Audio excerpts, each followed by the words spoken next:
I was not good when I was grinding 51. My win rate was small, and I had a Rakeback deal through Pro Grinders, and I had like, it's just a standard affiliate deal. But I would make like 2K a month in Rakeback, and I thought I was cheating the fucking system. I thought I had it all figured out that I could make $2,000 a month in Rakeback. I thought I just had found the secret. And so I was mass tabling, 12 plus tabling. Definitely, yeah, I had my friends telling me I was playing too many tables. I thought I wasn't. I definitely was. I definitely was. Probably cost me a lot of money. But, I paid my bills for a couple of years.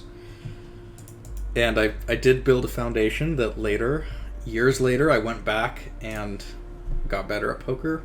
And now I've done better. Yeah, 2K a month.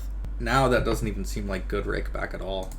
Like on ACR, I had weeks where I made $4,500 in a week in Rakeback alone, not counting the tables. But win the beast for $2,500, get $500 or get $700 worth of FPPs, so it's at $2,200, or sorry, $3,200, and then if they had they would sometimes run bonuses where you could a reload bonus of 500 or $1,000, clear that in a week. So you get up to 4K, 4,500 a week in Rakeback on ACR, but fucking takes 80 hours or some shit, and the games are tough. And mass tabling against good players is kind of a fucking nightmare. It's very, very difficult. So the thing that tricked me about mass tabling, I was able to do the difficult things well. The difficult adjustments and the interesting pots that came up. I felt like I played well in those pots. So I was like, wow, I'm doing some really advanced things playing 24 tables, and I'm making some really nuanced adjustments and doing some really subtle things. And that's true. And that sort of tricked me to thinking that I was playing my A game at 24 tables. But really, the toll came from the easy adjustments that I was missing and the simpler spots that I was misplaying. So even though I could handle some of the more advanced spots, I wasn't doing a good job in the very simple pots. I was just overfolding single raised pots out of position, not playing aggressively enough across the board. Pre-flop, I could do fine, but yeah, we could do I don't have any hands from 2010, but I could do a 2015 database review. I mean, in 2014, 2015, my first year of professional poker, I was winning at 100 an L and 200 an L at 8 big blinds per 100. So the database would look pretty clean. It'd be I was a 28, 22, so I'm a bit looser today. So today, at least in this 500 Zoom challenge, I've been kind of a little bit loosey-goosey. I'm playing 36, 28, 15.5. So 36, voluntarily put money in the pot, 28 pre-flop raise, and 15.5 pre-flop 3-bet. So in the loose camp. What made you stop the ACR Rakeback grind? I started to mix in Ignition after just I don't know, kind of being on a 2-week downswing or something. I started to mix in Ignition, and then I had a 30k upswing in 2 or 3 weeks at 510, and that's kind of what I was like, fuck, why am I playing these really good players when I could play these really bad players? Yeah, I just and the reason I don't do the grind now is, for one thing, the hourly for me is significantly lower. My hourly, at least if the games are as tough as they were, I remember running a bunch of calculations of if I got 5-star general, what my hourly would be, and all these different things. Like if I do sit and crush and the beast and all these things, and the hourlies just weren't very good, even at insane volume. They didn't compete with Ignition. So I'm just sticking to Ignition and Global. Turns out winning and not making Rakeback is superior to Rakeback. I mean, I certainly didn't profit when I was mass tabling. Like, if I was playing 24 tables, I was losing in the games. Especially if I was mixing, like, Omaha and No Limit. If I'm 12 tabling, I'm slightly winning in the games. I mean, I can only speak for 2015. I've jumped back in and played a few 10k hand samples at 2, 4, 3, 6, 5, 10 in the last 2 years, and my results were good, like handily winning, but my samples were just insignificant.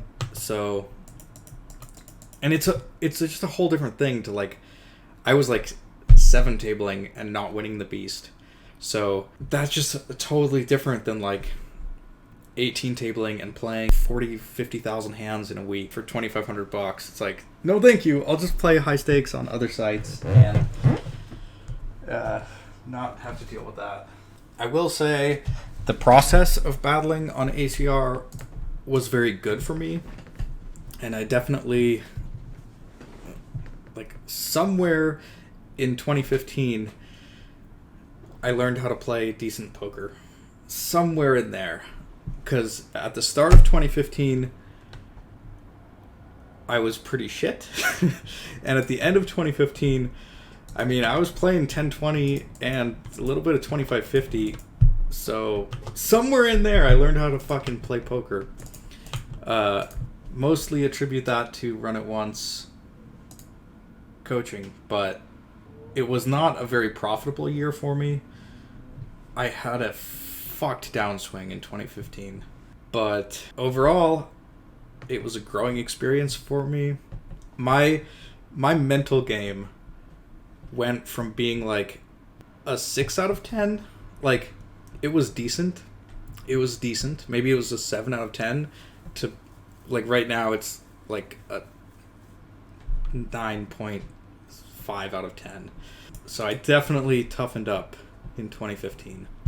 Oh, the beast grind can be so stressful. On a good week, when you win at the tables and you win the beast, you make like 6,000 or 7,000 and it's great. Everything's easy. On a bad week, when it's Monday and you're stuck like 8,000 or 9,000 at the tables and you're just getting like hosed, and you have to play like 10 hours a day for 5 more days to make back $2,500, and you just feel like you're going to lose another $6,000 at the tables. It's so stressful and miserable. But going through that shit is definitely what toughened up my mental game, no doubt. For a long time, for most of 2015, I was only playing 51 and 1-2. I had so many weeks where I'd give up over and over, and you know, like I had like a 5k bankroll or something, and I had maybe like a 10k net worth or 15k net worth or something, and I would like grind and grind and grind, and then like I would lose a couple thousand and I'd just give up, and I'd stop playing I'd take the day off, and then the next day I'd look at the leaderboard and be like, okay, if I grind super hard I can get back into it. I have no other choice. Like, I've got to make poker work. And then I would get back on the horse, fucking racing against Mad Life Grinder or I Am Machine or Green Smoothie. I look back on it fondly, but I also remember the pain. I remember the pain very well. Slamming my desk and just running so bad and shot taking and just losing the flips, and just it went so bad. Just variance alone can be so unbelievably brutal when you're playing high volume. You'd think variance would get better if you add volume, and that's true, but the extremes can get worse. Like, yeah, this looks like this is pretty awesome. I'm like 10K over EV. In 2015, I was like 60K under EV at an average stake of 2.4.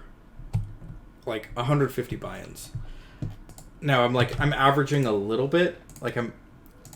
I was like 40K under EV in cash games, and I was also like massively under chip EV in like jackpots, and I was playing a bunch of jackpots. So I'm like estimating a little bit, but my EV line went to like maybe plus 5K or something, or plus 10K, and then my dollars went to like minus 40K. It was so fucked. But I'm past all that shit now. Now I just run good. Ever since that year, I've just run so fine. Like, maybe 10K under EV, 10K over EV for like on the year. Nothing crazy. I've had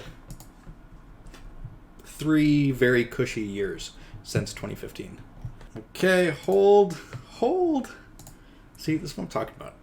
It's so easy to just run over EV now. 2015, I never hold that pot. Never hold that pot.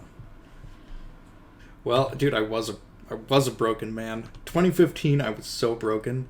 Ever since then, it's just been smooth sailing. He smiles, but his eyes are dead. He laughs, but it's hollow.